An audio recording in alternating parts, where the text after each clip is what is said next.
Morning everyone, welcome to Ace Point. This is Shivani Saxena. Hope you are very well. So morning के 7 o'clock हो चुके हैं और आपकी टुडे करंट अफेयर्स का टाइम भी हो चुका है. आई एम रियली सॉरी कि टुडेज आपकी करंट अफेयर की क्लासेस नहीं आ पाई हैं, बट आज से रेगुलरिटी के साथ आपकी क्लासेस आएंगी. एंड उर्वशी, आपका कमेंट आया था कि आप इंग्लिश कैसे इम्प्रूव करें. इसके लिए जो पॉइंट हैं वो मैं आपको लास्ट में बताऊंगी, तो आप कंटिन्यू इस वीडियो को वॉच कीजिएगा. ओके. देखिए, टुडे करंट अफेयर्स की हम लोग बात करते हैं. यहाँ पे देखिए, आज डेट क्या है. आज है 10. ठीक है, 10 मार्च आज है. और आज बहुत बड़ा दिन है क्योंकि आज वोटिंग रिजल्ट भी आने वाले हैं. I am very excited. And चलिए हम लोग बात कर लेते हैं आज यहाँ पे टुडे करंट अफेयर के बारे में. देखिए, जो हमारा फर्स्ट न्यूज़ है कि पेशर श्रीसंत ने भारतीय घरेलू क्रिकेट से लिया संन्यास. देखिए, काफ़ी बड़ी न्यूज़ है कि यहाँ पे उन्होंने संन्यास ले लिया है क्रिकेट से. देखिए, अगर इसको हम डिटेल्स में जाने कि वो केरल के जो प्रेशर हैं, जैसे कि जो आपके हैं श्रीसंत, तो उन्होंने बुधवार को 29 साल की जो उम्र है, उनकी उम्र में उन्होंने घरेलू क्रिकेट के सभी प्रारूपों से संन्यास लेने का ऐलान कर दिया है. श्रीसंत ने बीसीसीआई की अनुमति मिलने पर विभिन्न वैश्विक जो लीग में खेलने की जो अपनी रुचि है वो भी उन्होंने जाहिर की है. गौरव तलब है कि 2013 आईपीएल स्पॉट जो मामले में श्रीसंत पे प्रतिबंध लगा था. कब लगा था? 2013 में आईपीएल में लगा था. तो इस चीज़ के बारे में भी आप लोगों को इन डेप्थ में नॉलेज होना चाहिए. अगर इतना भी नहीं तो आप इसको शॉर्ट में भी जान सकते हैं कि हाँ, कि इस 2013 में स्पॉट मामले में श्रीसंत पे क्या हुआ था, प्रतिबंध लगा था. एंड आपको मोस्टली ये पता होना चाहिए कि जो घरेलू क्रिकेट से उन्होंने संन्यास ले लिया है, और जो उन्होंने किस एज में संन्यास लिया था, तो 29 उनकी एज है. चलिए, जो हमारी नेक्स्ट न्यूज़ है, यहाँ पे हमें बताया गया है कि मिशन इंद्रधनुष अभियान में उड़ीसा देश में पहले स्थान पे. तो देखिए, उड़ीसा देश में पहले स्थान पर है. चलिए जान लेते हैं कैसे. देश भर में बच्चों और गर्भवती महिलाओं को गंभीर बीमारियों से बचाने के लिए सघन जो मिशन होता है इंद्रधनुष 0.4 के तहत उड़ीसा में 19.5% लक्ष्य हासिल करके पहला स्थान उड़ीसा ने प्राप्त किया है. बहुत ही ग्रेट, बहुत ही अच्छी न्यूज़ है ये. और आपको पता है कि 90.5 दैट्स मीन कि उन्होंने अराउंड 100 में बात की जाए तो 90.5% लक्ष्य को हासिल करके अपना जो रिकॉर्ड में नाम दर्ज कराया है. पहला स्थान उड़ीसा ने प्राप्त किया है. इस मिशन के तहत पोलियो, टीबी, डिप्थीरिया, HIV और सही जो 12 विभिन्न बीमारियां होती हैं उसके खिलाफ टीकाकरण किया जाता है. और उड़ीसा में 7 मार्च को मिशन की शुरुआत हुई थी. तो देखिए, ये 7 मार्च को इसकी शुरुआत हुई थी और आज क्या है, आज 10 मार्च है. तो आपको पता होना चाहिए. और आपको पता है कि पोलियो वगैरह के जो टीके हैं वो बहुत लगते हैं, और आपकी फैमिली आपके घर पे भी जो टीके लगाने के लिए लोग हैं वो आते होंगे. तो इसके और जो पोलियो की ड्रॉप भी दी जाती है बच्चों को, जो 0 से लेके 5 एज तक के होते हैं. एंड वो अभी 20 से उसका स्टार्टिंग फेज से होने वाला है. तो इस चीज़ के बारे में भी आपको अच्छे से नॉलेज होना चाहिए. चलिए बात कर लेते हैं हम यहाँ पे. भारत का पहला महिला स्वामित्व वाला औद्योगिक पार्क हैदराबाद में खोला गया. तो देखिए, यहाँ पे क्या है कि हैदराबाद में मंगलवार को राष्ट्रीय महिला दिवस के अवसर पर देश का पहला पूर्व जो महिला है स्वामित्व वाला औद्योगिक पार्क खोला गया है. तेलंगाना सरकार के साथ साझेदारी में जो फिक्की महिला संगठन, ठीक है, वो जैसे कि FLO द्वारा इसको शुरू की गई. महिला का जो स्वामित्व है वो 25 इकाइयों में है और 50 एकड़ में फैला है औद्योगिक पार्क. और इसके बारे में आपको पता है कि 250 करोड़ के निवेश के साथ इसको स्थापित किया गया था. तो इस चीज़ के बारे में भी आप लोगों को नॉलेज होना चाहिए. चलिए बात कर लेते हैं. और हाँ, फर्स्ट ऑफ ऑल कि आपका जो करंट अफेयर्स है इसकी वीडियो अगर आप डेली वॉच करते हैं उसके लिए थैंक यू सो मच. और अगर आप इसे रेगुलरिटी के साथ फॉलो करते हैं तो आपका जो करंट अफेयर से रिलेटेड कोई भी क्वेश्चन है वो आप स्किप नहीं कर पाएंगे अपने एग्ज़ाम में. तो काफ़ी इंपॉर्टेंट है. और जनरली भी आप लोगों को करंट अफेयर्स देखना चाहिए. आपको नॉलेज होना चाहिए कि आजकल चल क्या रहा है. ओके, कोई भी इम्पोर्टेंट न्यूज़ है वो आपको पता होनी चाहिए। चलिए बात कर लेते हैं हम यहाँ पे जो हमारा नेक्स्ट जो हमारी न्यूज़ है कि रविंद्र जो जडेजा हैं उन्होंने दुनिया के नंबर 1 टेस्ट ऑल राउंडर। आपको पता है कि आईसीसी के टेस्ट ऑल राउंडर्स की ताज़ा रैंकिंग की है और भारत के जो रविंद्र जी हैं वो 406 रेटिंग पॉइंट्स के साथ दूसरे स्थान पे चढ़ के जो पायदान पे पहुंच के चुके हैं, दूसरे स्थान चढ़ के। और श्रीलंका के खिलाफ अगर देखा जाए तो मोहाली जो भी स्टेज वो जो टेस्ट होता है उसमें क्या हुआ है कि नाबाद 175 रन बनाए और उसके साथ ही जो कुल उन्होंने जस्ट मिनट 9 विकेट झटके थे। वहीं भारत में जो रविचंद्र हैं अश्विनी तीसरे नंबर पे वो हैं। सो देखिए इस सब चीज़ के बारे में आप लोगों को नॉलेज बहुत ही अच्छे से होना चाहिए और अगर आप लोगों का कोई भी डाउट है तो आप उसे कमेंट सेक्शन में इजीली पूछ सकते हैं, कोई भी दिक्कत नहीं है मुझे और मैं आपको उसका आंसर दूंगी। अगर मैं कमेंट बॉक्स में आंसर नहीं दे पा रही हूँ तो मैं आपको तब नेक्स्ट वीडियो लेके आती हूँ ना करंट की, तो मैं आपको स्टार्टिंग में या फिर लास्ट में आपको उसका आंसर दूंगी, ठीक है। सो इसके लिए आप वरी मत होइएगा। चलिए देखिए बात कर लेते हैं हम यहाँ पे नेक्स्ट न्यूज़ के बारे में। देखिए फरवरी के जो आईसीसी प्लेयर हैं ऑफ द मंथ अवार्ड के लिए दावेदारों का हुआ ऐलान और 3 भारतीय इसमें शामिल हुए हैं। आपको पता है कि आईसीसी ने फरवरी के लिए player of the month award के दावेदारों की घोषणा की है। महिला एवं पुरुष की श्रेणी में 3 भारतीय इसमें शामिल हुए हैं। और अगर बात की जाए यहाँ पे कि श्रीलंका के जो खिलाफ जैसे कि हालिया में T21 सीरीज़ में 3 नाबाद हैं, ठीक है, उसके साथ जड़ने वाले जो शीर्ष रहे हैं जैसे कि पुरुष श्रेणी में, जबकि अगर women's player of the month की बात की जाए अवार्ड की तो जो दावेदार रहे हैं उसमें मिताली राज एंड दीप्ति शर्मा शामिल हैं। सो देखिए इसके बारे में आप लोगों को नॉलेज होना चाहिए कि 3 भारतीय कौन कौन से शामिल इसमें हुए हैं, दीप्ति शर्मा, मिताली राज, ठीक है।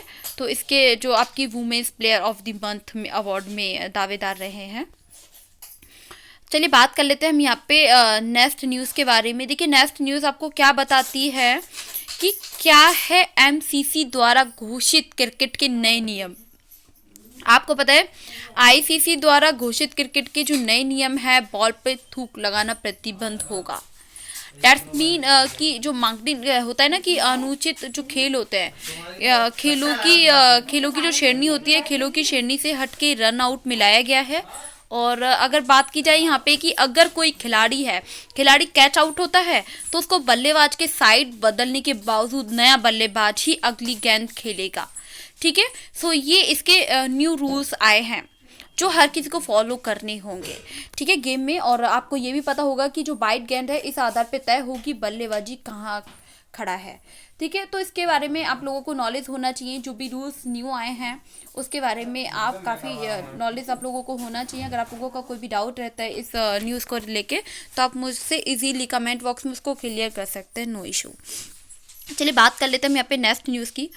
देखिए नेक्स्ट न्यूज़ है कि कौन से हैं सर्वाधिक प्रतिबंध जो झेले रहे हैं दुनिया के 5 देश। आपको पता है कि ग्लोबल सैंक्शन मतलब कि जो प्रतिबंध है जैसे कि टैंकिंग डेटाबेस हो गया, और इसमें जो भी अगर बात की जाए कि एआई के अनुसार इसमें क्या हुआ है कि रूस पर अगर बात की जाए कि 5532 डेट्स मीन की 5532 प्रतिबंध लगे हुए हैं, जिसके साथ वह सर्वाधिक प्रतिबंध वाले 5 देशों की सूची में क्या है, शीर्ष पर है। और इसके बाद ईरान पर कितने प्रतिबंध लगे हुए हैं, ईरान पे 3616, और सीरिया में 2608, और उत्तर कोरिया में कितने लगे हुए हैं 2077, और जो वेनेजुएला है उसमें कितने लगे हुए हैं आपका 651 का स्थान है। तो देखिए इसके बारे में देखिए आपको यहाँ पे नॉलेज होना चाहिए। दरअसल क्या हुआ है कि रूस पे विभिन्न देशों द्वारा मतलब 22 फरवरी के बाद से जो प्रतिबंध हैं वो लगाए गए हैं। तो इसके बारे में आपको नॉलेज होना चाहिए कि 2778 इसमें प्रतिबंध लगाए गए हैं 22 फरवरी के बाद से। तो देखिए ऑलमोस्ट जो आपका जो करंट न्यूज़ है वो यहाँ मैं आपको कवर करा चुकी हूँ, और आपका कोई भी डाउट रहता है तो आप उसे कमेंट बॉक्स में क्लियर कर सकते हैं। वीडियोस आपको 7 o'clock पे मिल जाती है तो आप इसको कंटिन्यू वॉच कीजिए रेगुलरिटी के साथ। और आपका जो करंट अफेयर की जो PDF है वो आपको ग्रुप में, व्हाट्सएप ग्रुप में नाइट में आपको 7 o'clock पे ही प्रोवाइड कराई जाएगी। सो आप इसको भी अच्छे से देख सकते हैं। और कोई भी डाउट है तो आप उसको ज़रूर क्लियर कीजिएगा। मैंने आपको बताया ही कि मैं आपके कमेंट सेशन में आपका आंसर नहीं दे पाती हूँ, तो मैं वीडियो की स्टार्टिंग या फिर वीडियो के लास्ट में आपको उसका आंसर ज़रूर दूंगी। एंड देखिए यहाँ पे इम्पोर्टेंट करंट अफेयर्स के क्वेश्चन की भी हम लोग बात कर लेते हैं। देखिए जो हमारा फर्स्ट क्वेश्चन है कि जो हाल ही में खबरों में रहा, किस क्षेत्र से संबंधित ये उत्सव है। आपको पता है ये कला और संस्कृति से ये संबंध रखता है, कला और संस्कृति से।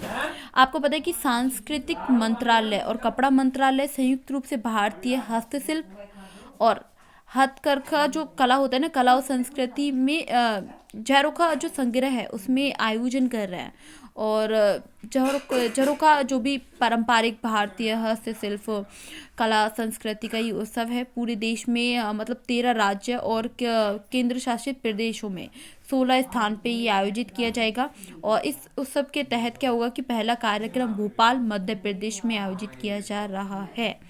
सो ये बहुत इंपॉर्टेंट क्वेश्चन है और इसके बारे में आप लोगों को नॉलेज होना चाहिए, काफ़ी नॉलेज लेवल क्वेश्चन है ये। और अगर आप लोगों का कोई भी डाउट रहता है तो आप उसे कमेंट बॉक्स में क्लियर कर सकते हैं।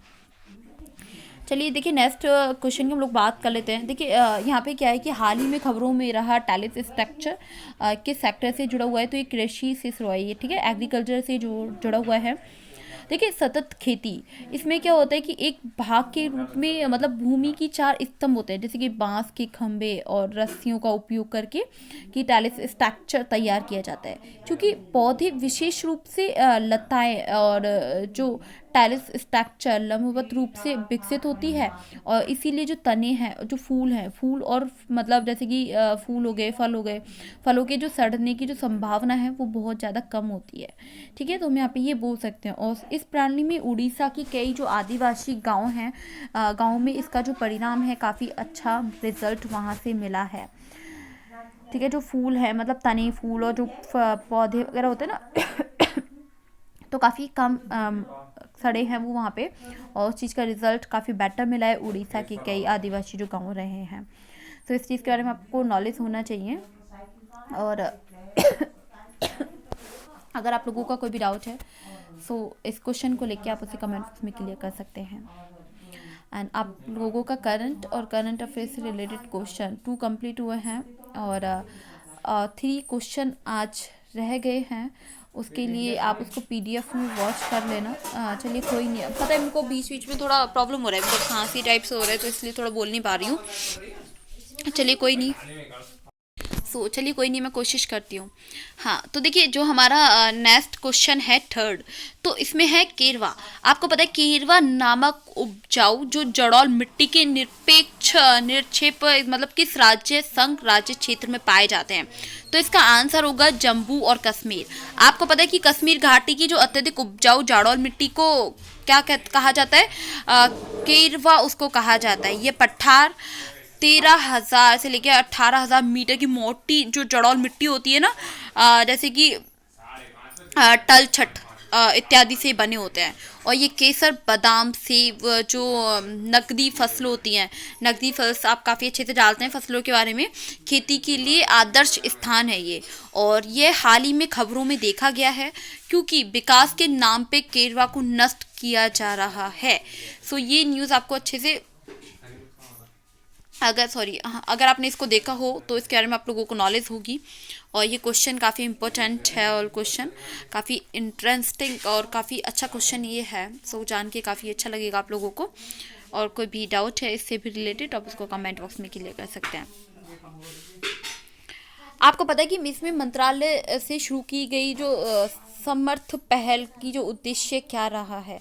आपको पता है कि महिला उद्यमिता, आपको पता है कि केंद्रीय जो इसमें मंत्रालय ने हाल ही में क्या किया है कि समर्थ महिलाओं के लिए एक विशेष उद्यमिता प्रोत्साहन अभियान शुरू किया है। समर्थ मतलब हो गया कि समर्थ जो भी आपके तहत मंत्रालय की कौशल विकास योजनाओं के तहत जो भी आयोजित मुफ्त कौशल विकास कार्यक्रम होते हैं, जैसे कि आपको बोला जाए कि 20% जो सीटें हैं वो इच्छुक और मौजूदा महिलाओं में उद्यमिता के लिए आवंटित की जाएंगी। सो इसके ये भी काफ़ी अच्छी क्वेश्चन है और काफ़ी अच्छा है, तो इसके बारे में भी आप लोगों को नॉलेज होना चाहिए। चलिए बात कर लेते हैं हम यहाँ पे। लास्ट क्वेश्चन है हमारा 5। ठीक है, तो 5 क्वेश्चन में आपको क्या बताया गया? आपको पता है कि 2022 तक दुनिया का सबसे बड़ा कच्चा तेल उत्पादक जो देश रहा है वो कौन सा रहा है? तो इसका आंसर होगा अमेरिका। रूस दुनिया का दूसरा सबसे बड़ा कच्चा तेल का उत्पादक है, जो केवल अमेरिका के बाद दूसरे स्थान पर है। रूस प्रतिदिन क्या करता है? रूस प्रतिदिन करीब 1.1 करोड़ जो बैरल कच्चे तेल का उत्पादन करता है। रूस के जो निर्यात है किए गए तेल का जो लगभग आधा प्रतिदिन 2.5 मिलियन बैरल में रहता है। और यूरोपीय अगर बात की जाए कि देशों को भेज दिया जाता है, जिसका लगभग 1/3 हिस्सा बेलारूस के माध्यम से, जैसे कि डूजबा जैसे पाइपलाइन के माध्यम से यूरोप में आता है। और हाल ही में यूके में प्रस्तावित किया गया जो भी कि G7 राष्ट्र है, अपनी रूसी तेल और गैस आयात को भी सीमित करेंगे। तो ये काफ़ी अच्छा है, काफ़ी अच्छी जो करंट है वो रहा। और आपका जो मैंने बताया आज के इम्पोर्टेंट बहुत ही अच्छे हैं, इम्पोर्टेंट क्वेश्चंस काफ़ी अच्छे हैं आप लोगों के लिए, और काफ़ी मज़ा भी आएगा आप लोगों को पढ़ने में, याद करने में। बहुत इजीली आप इसको अपने माइंड में कैप्चर भी कर लेंगे। सो आप लोगों का कोई भी डाउट है तो आप इजीली उसको पूछ ही सकते हैं। एंड आज के लिए इतना ही। Thank you so much for watching this video.